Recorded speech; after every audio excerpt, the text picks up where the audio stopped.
In this video, I'll respond to some questions and comments I get about wood veneer. The first question is, can someone tell me what the is a veneer? Well, veneer is just a thin slice of wood. It is real wood, it's just a very thin layer. Veneer has been around for thousands of years. It's nothing new. It's used a lot in furniture making. One great advantage of it is that you can make a piece with the look of a more expensive wood like walnut, but without the cost of making it out of a solid piece of walnut. You can use something like plywood and then cover that with a walnut veneer. And that also gives you the advantage of having the stability of plywood as opposed to solid wood, which can have more of a tendency to warp than plywood.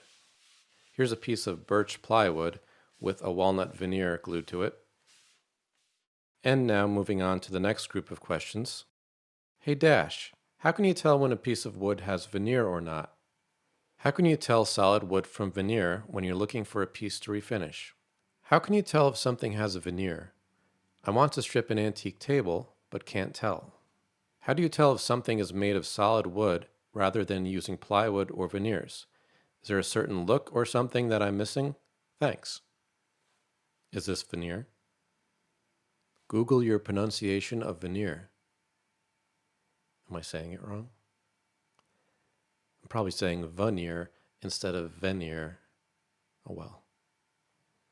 Probably the most reliable way to determine if a piece uses veneer is to look at the wood grain on a large flat surface like a top or a side and try to follow the grain over the edge.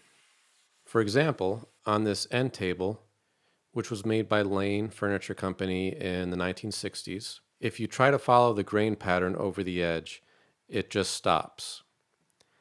And the side has a completely different look to it. In this case, there is a little bit of wood grain that you can see. It may be hard to see on the camera image, but there is some wood grain there. But it's completely different than the top, and the color is also completely different. And this table does use veneer on top. And what you're seeing on the side is not veneer, but the cheaper piece of wood that they glued the top veneer to. On the other hand, this walnut coffee table is made of solid walnut with no veneer. And you can easily see here that you can follow the wood grain right over the edge and also down to the underside of the top. So this is a solid walnut top. But don't be fooled by something that we see on this cedar chest.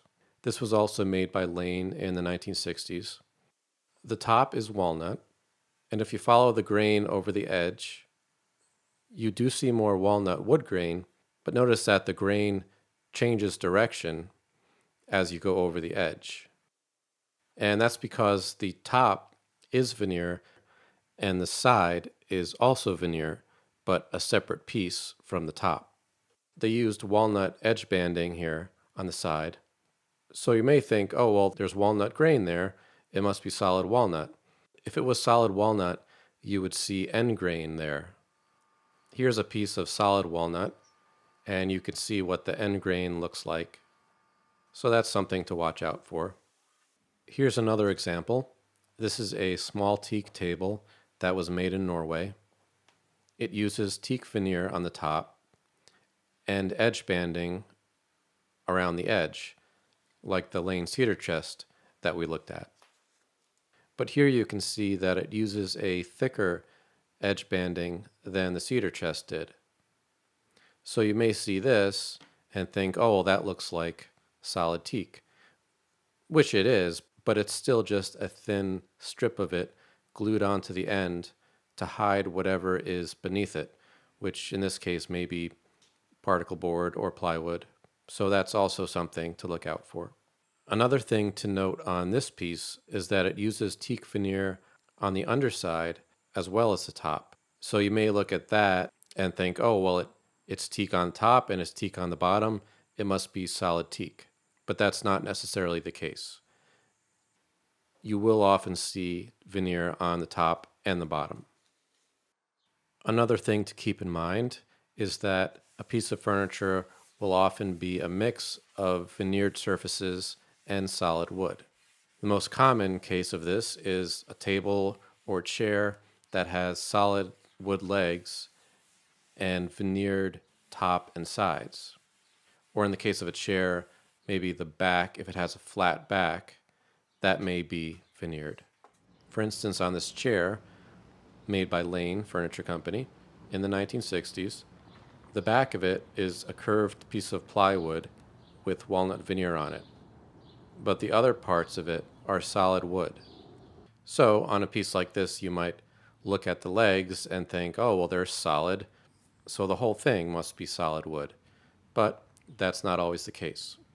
It sometimes is with chairs. Chairs are often all solid wood. Like this pair of mid-century chair frames that are constructed of solid walnut with no veneer. Having said all of that, when I'm determining whether or not a piece uses veneer, I usually just go by my intuition, which is based on years of experience working with furniture.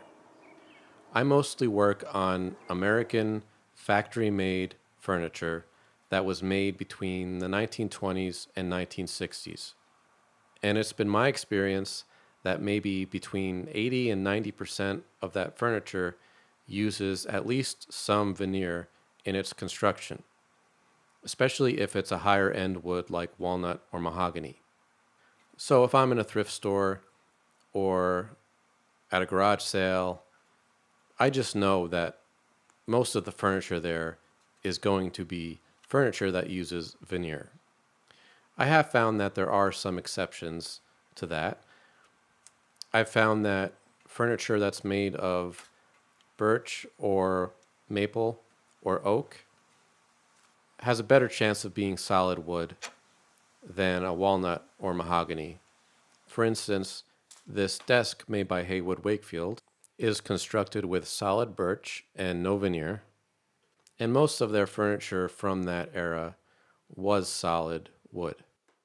And now on to our next set of questions, which are actually more comments than questions. I'm sorry, but veneer sucks. Terrible to use and work on. Also, super fragile and not durable. Hats off to you for spending so much time and effort on a veneer. I'll accept the odd thrift store challenge, but it has to be solid wood. No veneer or particle board. A guy has to have his standards, right? Which century are you talking about? This is late century veneer. Also explains the price. Can't give this stuff away. And you paid for it? Veneer is cheesy and temporary. Solid walnut legs and a plywood top. What a travesty. I would have taken the base and made a new top from solid walnut. Shouldn't you have replaced the entire particle board top? I have never seen such a mixture before and think the top is a cheap and previous repair. This is precisely the problem nowadays. It's okay, and he did a decent job, but in reality, the object is built of wood and worth nothing, but everybody is wide-eyed and amazed at it. It was on the side of the road because it's OMG, fiberboard, wood chips. You restored this mid-century credenza? Not worth the work. Has little value as a collectible. Factory made, not fine furniture, is slightly better than an idea piece. Yuck. Crap furniture and ugly too. Would you mind switching to solid wood stuff at all? Veneer seems quite ugly and cheap to me. It seems very common in the US, but I never see veneer in other places. Okay. So this notion that veneer construction on a piece of furniture means that it's a cheap and badly made piece of furniture is not true. Veneer is used on cheap furniture, it's used on expensive furniture. It's used on all kinds of furniture.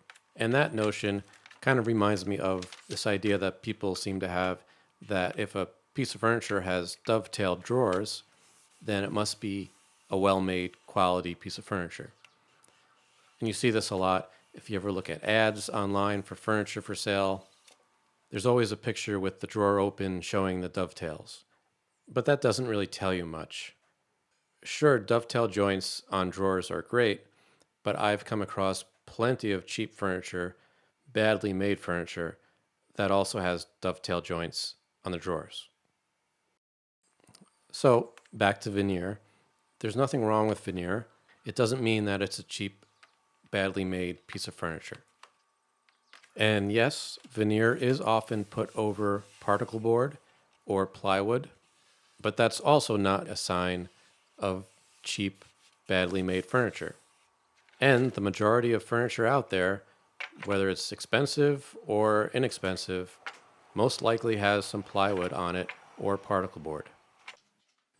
And while particle board would not be my first choice of a material to use if I was building a piece of furniture from scratch, I don't see it necessarily as a reason to not try to restore a piece of furniture. It does have some downsides. If it gets wet, it can swell up, which can be really hard to fix. And if it gets dented or maybe hit on an edge, it tends to crumble sometimes. But here's a piece that I found on the side of the road, sitting on the wet ground in the rain, and it was constructed, at least partially, with particle board and veneer over the particle board. But I was able to completely refinish and repair it, and I think it's a great piece of furniture, and I still have it in my house, and there's nothing wrong with it.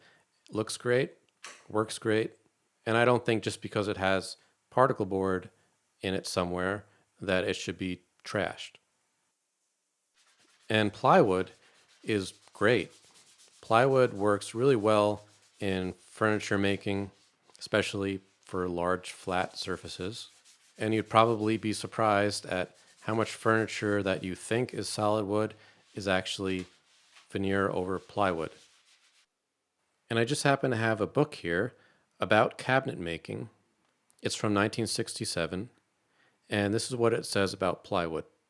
Plywood is a manufactured wood product used widely in furniture, built-ins, kitchen cabinets, and paneling. There is a common but mistaken belief that quality furniture is made entirely of solid wood. The fact is that the greatest part of the wood used in fine furniture today, over 90%, is plywood. Here's another passage from a different book, also on cabinet making and also from the 1960s. It says, most of the exterior parts of this chest are of plywood construction. Many consumers do not realize that plywood is used in the very best and most expensive construction. They have the mistaken idea that solid wood is better than plywood. The best furniture makers use solid wood for certain structural parts and plywood, which they make themselves, for other parts. One of the greatest advantages that plywood has over solid wood is that it has much less of a tendency to warp than solid wood.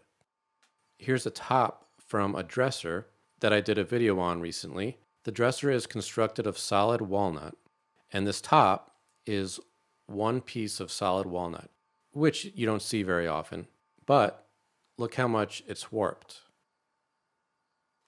If this was a piece of plywood with a walnut veneer on top, it probably would not have warped like this.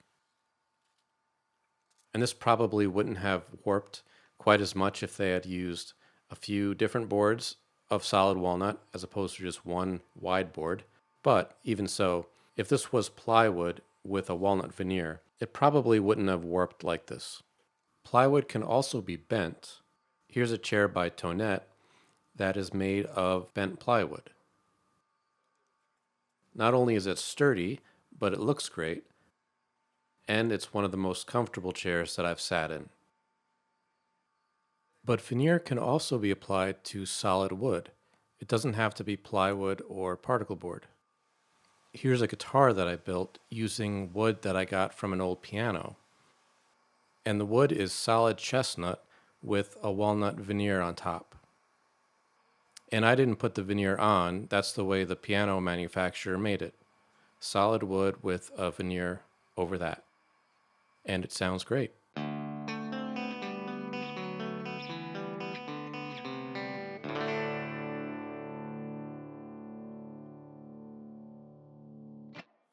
So, to summarize today's video, veneer is just a thin slice of real wood. Veneer is not bad. It doesn't mean that it's a cheap or badly made piece of furniture. Plywood on a piece of furniture is not bad. And particle board on a piece of furniture is usually not bad. Thanks for watching.